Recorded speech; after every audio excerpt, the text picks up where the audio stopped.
the idea of critical race theory. Mm-hmm.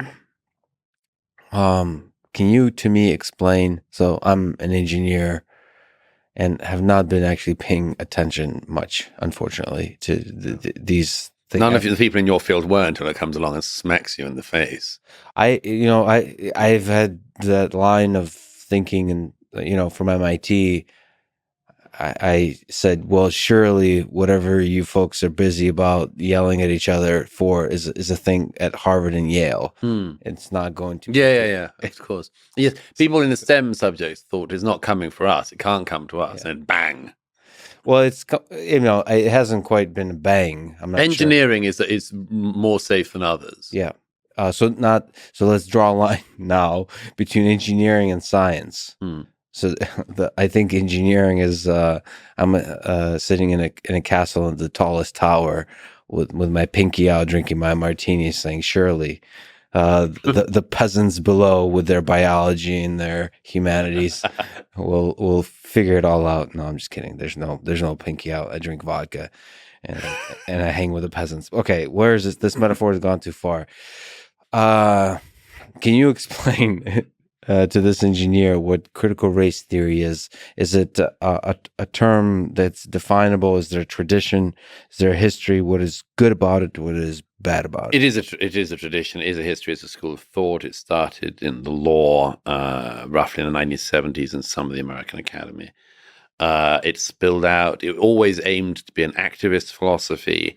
People deny that now, but as I cite in The War in the West, I mean, the foundational texts say as much. This is an activist academic study. We're not just looking at the law. We seek to change the law. And it's built out into all of the other disciplines. I think there's a reason for that, by the way, which is it happened at the time that the humanities and others in America were increasingly weak and didn't know what to do. And they needed more games to play or new games to play. The psychologists got bored. Yeah, I mean, they needed tenure. And they needed something to do. And I mean, it's not an original observation. Plenty of people have made this. But I mean, Neil Ferguson said this some time ago, for instance, that in the last 50 years in American academia, certainly in humanities departments, when somebody dies out who's a great scholar in something, they're just not replaced by somebody of equal stature. They're replaced by somebody who does theory or critical race theory. They're replaced by somebody who does the modern games. Somebody dies out who's a great historian of, say, I don't know, it's the one that's on my mind, Russian history or Russian literature, and they're not replaced by a similar scholar. In his observation and in yours, is this a recent development? It's happened in the last few decades for sure, and it's sped up. Is it because we've gotten to the bottom of some of the biggest questions of history? No, it's because we're willing to forget the big questions. Because it's more fun. Big questions aren't as fun. No, partly it's no. I should stress that partly this is in the weeds, but partly it's a result of the hyper specialization in academia. Sure. If you said you'd like to write your dissertation on Hobbes, if you wanted to, if you something central to Kant's thought or Hegel or something, I mean, that's not popular. That what's popular is to take somebody way down the line from that, because there's a feeling that that's all been done. So you take something way, way, way down the line from that's much less important, and then you sort of play with that. And I think most people, anyone who's watching who's been in a philosophy department or anything else in recent years will know that tendency. By the way, there's a very practical consequence of this. I saw this at the end of my friend Roger Scruton's life, when he would occasionally, he didn't get tenure at universities, but he would occasionally be flown in, even by his enemies, to teach courses in various universities in basics of philosophy, because there was no one in the department able to do it. Like he would go in and teach for a semester, Hegel and Kant and Schopenhauer and others, because there was no one to do it, because they were all playing with the things way, way, way down the road from this. Yeah. So that had already happened, and people were searching for new games to play, and the critical race theory stuff forced its way in, partly in the way that all of this that's now known as anti-racism does, which is in a sort of bullying tone of saying, if you don't follow this, it's the same way that all the things that are called studies, I think everything called studies in the humanities should be shut down. Because of the activist element. They're all activists. Gay studies and queer studies, nothing good has ever come from it. Nothing good. To push back, is it obvious that activism is a sign of a flaw in a discipline? So isn't it... It's a sign of the death of the discipline. It's a sign that discipline's over. But isn't it a good goal to have for discipline to enact change, positive change on the world? Or No. is that's for politicians to do with the findings of science? I mean, not why the create scientists an themselves? ideology and then set out to find disciplines that are weakly put together to try to back up your political ideology? So ideology should not be part of science or of humanities. Why would you? I mean, anyone could do it. You could decide to go in and be wildly right-wing about something and only do things that proved your right-wing ideas. Be fantastically anti-academic, fantastically anti-science. It's an absurd way to mix up activism and academia, and it's absolutely rife. And critical race theory is one of the ones that completely polluted the academy.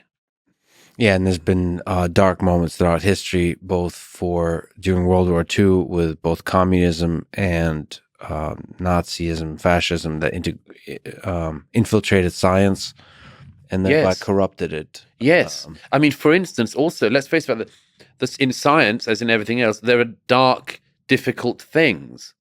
It's much better we know about them, face up to them, and try to find a way socially to deal with them, than that you leave them in the hands of some activist who wants to do stuff with them. Some of my best friends are activists. I'm just kidding. Okay. Yeah. None of my best friends are activists. That's how it should be. Well, I was kidding because I don't have any friends. But okay. Now that's not true. I'm trying to gain some pity points. Okay. So to return, you have your Clubhouse friends screaming away like deranged maniacs. No, I'm anti-Clubhouse, by the way, because the only time I heard it was that Brett Weinstein one when he did that.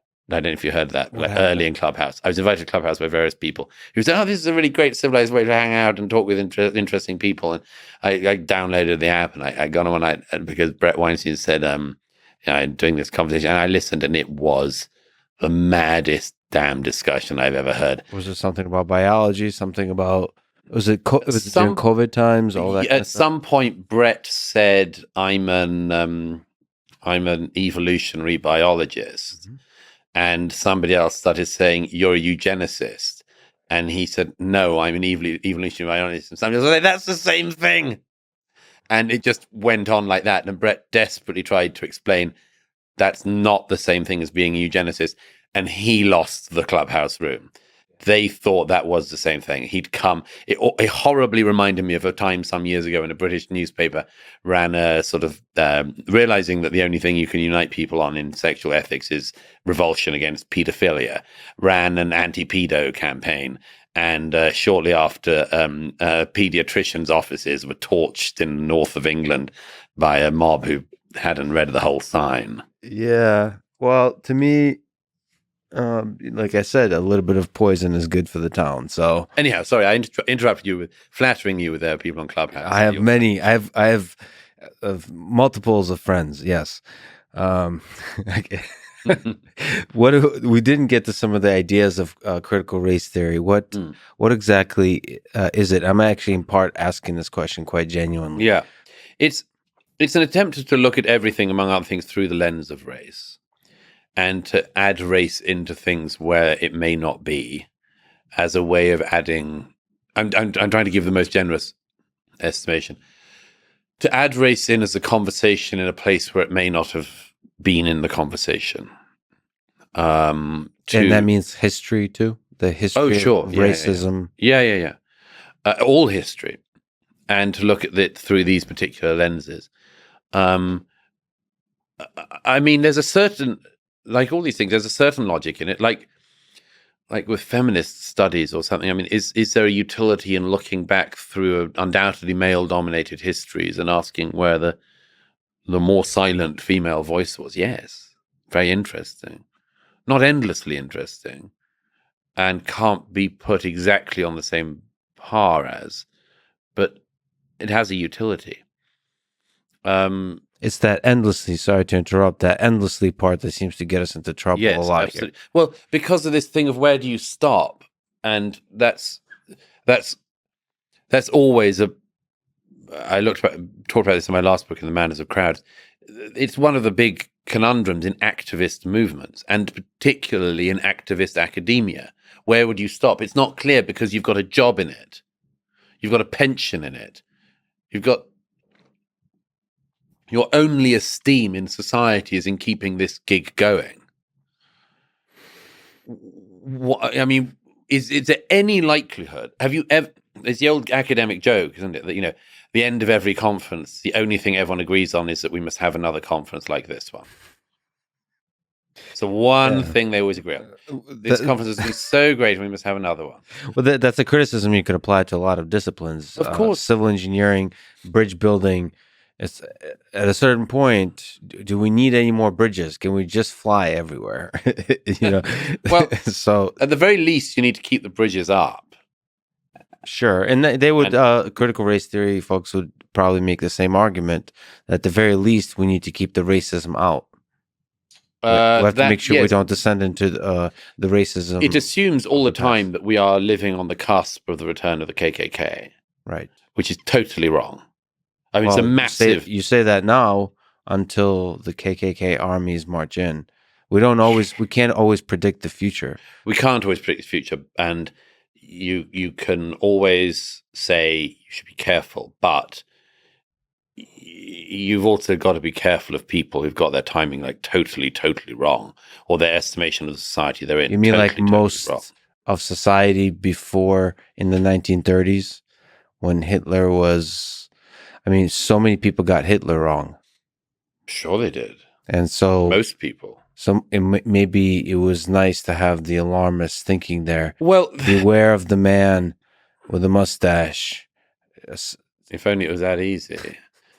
It's not always about facial hair. I mean, I always say that. I mean, it very often is. These two clean-shaven chaps both say one of the problems of everybody knowing a little bit about Nazism is that they think that they know where evil comes from, and that it comes from like a German with a small mustache getting people to goose step, for instance. And that's not correct. A much better understanding of it is it can come from all number of directions, and keep your antennae as good as you can. But once you end up in this society, which I would argue certainly parts of America are in, where you're always in 1938, that's not healthy for a society either. Where people are so primed and think they're so well trained because they spent a term in school learning about the Second World War and the Holocaust, think they're so well trained in Hitler spotting that they can do it all the time. Look at all these phrases we now have in our societies, like dog whistle. As I always say, if you hear the whistle, you're the dog.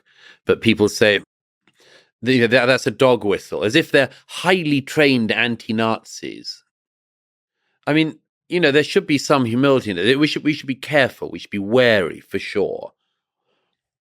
And we should also be slightly humble in our inability to spot everything.